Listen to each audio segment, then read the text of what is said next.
데살로니가 후서 1장 1에서 12절 말씀입니다.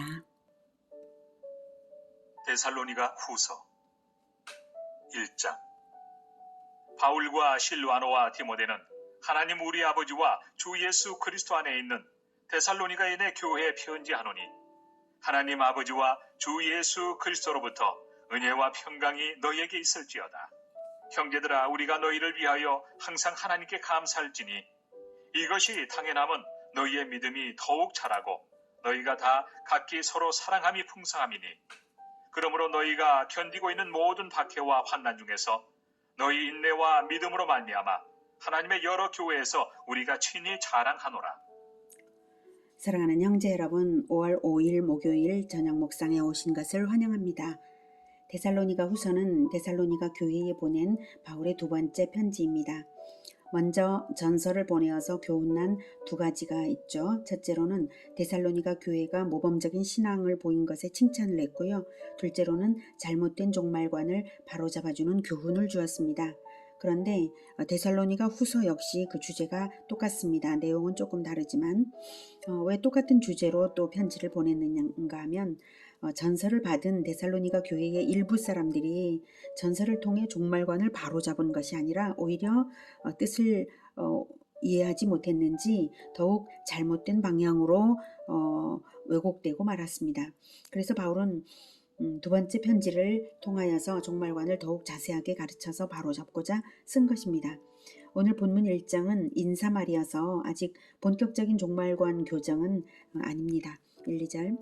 바울과 실로아노와 디모데는 하나님 우리 아버지와 주 예수 그리스도 안에 있는 데살로니가인의 교회에 편지하노니, 하나님 아버지와 주 예수 그리스도로부터 은혜와 평강이 너희에게 있을지어다. 전서와 동일하게 편지를 쓰는 주제는 바울, 실로아노, 디모데이고요. 말하자면 바울 선교 본부라고 말할 수 있겠죠. 대표는 바울이고요. 실로아노는 신라의 로마식 이름입니다. 하나님 나라 교회 공동체의 삶의 형태는 은혜와 평강이어야 합니다. 은혜로 구원받고 평강으로서 성장하며 보존되는 것이죠. 그래서 늘 인사말은 은혜와 평강을 구하곤 합니다. 우리도 역시 늘 은혜와 평강이 있어야 합니다. 우리가 은혜가 없으면 구원이 없는 것이고, 은혜를 모르면 구원을 모르는 것이고요. 또 평강이 있어야만 우리의 믿음이 상하지 않고 성장되고 있다라고 생각할 수 있습니다. 3, 4절. 형제들아, 우리가 너희를 위하여 항상 하나님께 감사할지니 이것이 당연함은 너희의 믿음이 더욱 자라고 너희가 다 각기 서로 사랑함이 풍성함이니, 그러므로 너희가 견디고 있는 모든 박해와 환난 중에서 너희의 인내와 믿음으로 말미암아 하나님의 여러 교회에서 우리가 친히 자랑하노라. 데살로니가 교회에 대한 칭찬과 자랑을 먼저 두둑하고 친밀하게 표현하고 있죠. 그만큼 데살로니가 교회는 바울이 사랑한 교회이고 또 보람을 느끼는 교회였습니다. 박해 중에도 믿음의 성장과 사랑의 풍성함이 지속적이고 많았기 때문이죠. 5절. 이는 하나님의 공의로운 심판의 표요 너희로 하여금 하나님의 나라에 합당한 자로 여김을 받게 하려 함이니, 그 나라를 위하여 너희가 또한 고난을 받느니라. 이는 이라는 것은 박해와 환난은 공의로운 심판의 표라고 합니다. 즉 예수님을 믿는다는 이유로 인해 박해를 받고 있다는 것은 곧 예수님의 십자가에 연합되었다는 증거이기 때문에 하나님의 나라에 합당한 자로 여김을 받는 근거가 되는 것입니다. 그래서 박해와 환난을 받는다는 것이 바로 공의로운 심판을 받는다는 게 아니라 박해와 환난을 주는 자들에게 공의로운 심판이 있고, 그리고 또 박해와 환난을 받는 자들은 심판을 면제받는 자들이다, 이 뜻이죠.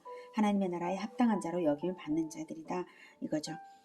박해받기 싫어서 예수님을 믿는 것을 부인한다면 박해를 받지는 않겠지만, 예수님을 부인하지 않고 전도자로 살고 있다는 증거, 즉 믿음의 증거는 안 나타나겠죠. 근데 박해를 받는다면 예수님을 부인하지 않은 것이기 때문에 전도자로 살고 믿음의 증거가 분명히 나타난 것입니다. 그래서 하나님께서 박해를 허락하시는 이유는 하나님 나라에 합당한 자로 여김을 받게 하시려는 것입니다. 이 세상의 박해와 환란은 말하자면 애벌레가 나비가 되기 위해 고치 속에 들어가는 과정에 비유할 수 있을 것 같습니다. 마치 죽음과도 같은 통과 의례죠. 말 그대로 통과 의례이기 때문에 고치로 들어가는 한 반드시 나비로 태어나죠. 마찬가지로 예수님을 믿는다는 이유로 박해를 받는 것은 새하늘과 새 땅에서 하나님 나라에서 살아갈 통과 의례라고 여기면 되겠습니다. 종교 탄압이 없는 환경이라 할지라도 전도를 하기 위해 제자화를 하기 위해 자발적으로 고난을 감수하면 역시 십자가에 연합된 것이고 바로 그 통과 의례를 거치는 것입니다. 주 예수님의 십자가는 인류를 두 가지로 양분합니다. 십자가에 못 박는 자 편인가, 십자가를 지는 자 편인가, 이것입니다. 종말이 다가올수록 양분화는 분명하게 나타날 것입니다. 지금 우리 사회가 반기독교 세력이 형성되고 있는 모습을 보면 느낄 수 있지 않습니까? 종말이 다가올수록 똑똑히 기억합시다. 십자가에 연합되는 것이 믿음의 증거입니다. 그래서 바울은 박해와 고난을 기뻐할 근거를 말해주고 있는 것이죠. 예수님도 박해를 기뻐하라고 말씀을 하셨습니다. 마태복음 5장 10에서 12절에 의를 위하여 박해를 받은 자는 복이 있나니 천국이 그들의 것임이라. 나로 말미암아 너희를 욕하고 박해하고 거짓으로 너희를 거슬러 모든 악한 말을 할 때에는 너희에게 복이 있나니 기뻐하고 즐거워하라. 하늘에서 너희의 상이 큼이라. 너희 전에 있던 선지자들도 이같이 박해하였느니라. 의를 위하여, 진정하고 영원한 의인은 예수 그리스도밖에 없죠. 그래서 의를 위하여, 예수님을 위하여 박해받는 자는 복이 있고 천국을 소유하는 것입니다. 예수님이 천국의 왕이시니까요. 어떤 모양새로든 우리의 삶이 예수 그리스도를 나타낼 때 믿음은 증명되고 우리가 천국에 소속되었음이 증명되는 것입니다. 박해를 받더라도 하나님의 공의가 박해자들에게 반드시 심판으로 임할 것이기 때문에 우리는 박해자들을 위해 불쌍히 여기고 기도하고 어떻게든 회개로 이끌기 위해 사랑으로만 행하게 되죠. 미워할 필요가 없음을 알 수가 있습니다. 6절 너희로 환난을 받게 하는 자들에게는 환난으로 갚으시고 환난을 받는 너희에게는 우리와 함께 안식으로 갚으시는 것이 하나님의 공이시니 주 예수께서 자기의 능력의 천사들과 함께 하늘로부터 불꽃 가운데 나타나실 때 최후의 심판을 말하는 거죠. 주님께서 재림하시면 최후의 심판이 있습니다. 최후의 심판을 생각하면 박해받기를 두려워하지 않고 전도하게 되는 것입니다. 하나님의 공의가 분명히 있을 것이므로 환난을 주는 자들에게까지도 전도하게 되는 것입니다. 8절 하나님을 모르는 자들과 우리 주 예수의 복음에 복종하지 않는 자들에게 형벌을 내리시리니 이런 자들은 주의 얼굴과 그의 힘의 영광을 떠나 영원한 멸망의 형벌을 받으리로다. 하나님을 모르는 자들과 또 주 예수의 복음에 복종하지 않는 자들은 같은 사람들입니다. 근데 예수님 탄생 이전의 사람들이라면 하나님을 모르는 자들이라고 이제 말하는 것이죠. 주의 얼굴과 그의 힘의 영광을 떠난다는 것과 그리고 영원한 멸망의 형벌을 받는다는 것은 같은 말입니다. 최후의 심판 이전에 이미 주의 얼굴을 떠나는 것, 즉 주님과의 교제가 없는 자들, 그리고 그의 힘의 영광을 떠나는 것, 즉 주님의 도우심하고 전혀 관계없이 살아가는 사람들은 이미 멸망의 자리에 앉아 있는 것이기 때문입니다.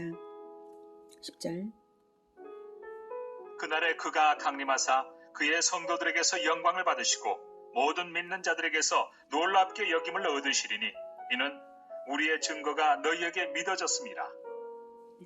예수님의 강림은 모든 믿는 자들을 놀랍게 하고 영광을 얻으실 것이라고 말하면서 바울은 혹시나 데살로니가 교회에 신앙의 초보에 있는 자들에게 확신을 주려는 의도로 우리의 증거가 너희에게 믿어졌으므로 예수님의 강림이 너희들에게는 심판으로 적용되지 않고 영광으로 적용될 것을 확인시키고 있습니다. 11절 이러므로 우리도 항상 너희를 위하여 기도함은 우리 하나님이 너희를 그 부르심에 합당한 자로 여기시고 모든 선을 기뻐함과 믿음의 역사를 능력으로 이루게 하시고 우리 하나님과 주 예수 그리스도의 은혜대로 우리 주 예수의 이름이 너희 가운데서 영광을 받으시고 너희도 그 안에서 영광을 받게 하려 함이라. 인사의 마무리로 기도의 내용을 말하고 있습니다. 하나님께서 부르신 성도들이니 데살로니가 교회의 자발적 선행과 믿음의 역사에 하나님께서 능력으로 나타내달라고 합니다. 그리고 교회로 인해서 주님이 영광을 받고 주님 안에서 교회가 영광되게 해달라고 상호 영광이 되는 지고한 수준의 소망으로 기도합니다. 오늘은 예수님을 위하여서 고난받기를 마다하지 않고 기꺼이 받는 것이 천국을 확보하는 것임을 배웠습니다. 공의의 하나님과 다시 오실 주 예수님을 생각하면서 늘 주님의 얼굴을 대면하듯 교제를 하고 주님의 능력을 힘입어서 자발적 선행을 하고 하나님의 영광이 되는 우리 모두가 되기를 기원합니다. 기도하겠습니다. 하나님, 우리가 주님의 은혜로 말미암아 믿음으로 천국을 얻은 자들 되었으니 참으로 감사합니다. 예수님의 재림을 소망하며 살아갈 수 있게 하시니 정말 감사합니다. 그러니 주님, 우리가 오직 재림을 기다리고 그 최후의 심판을 생각하면서 예수 그리스도를 입술로 행실로 나타내는 자들로 살아가게 하여 주시옵소서. 우리가 그렇게 하겠습니다.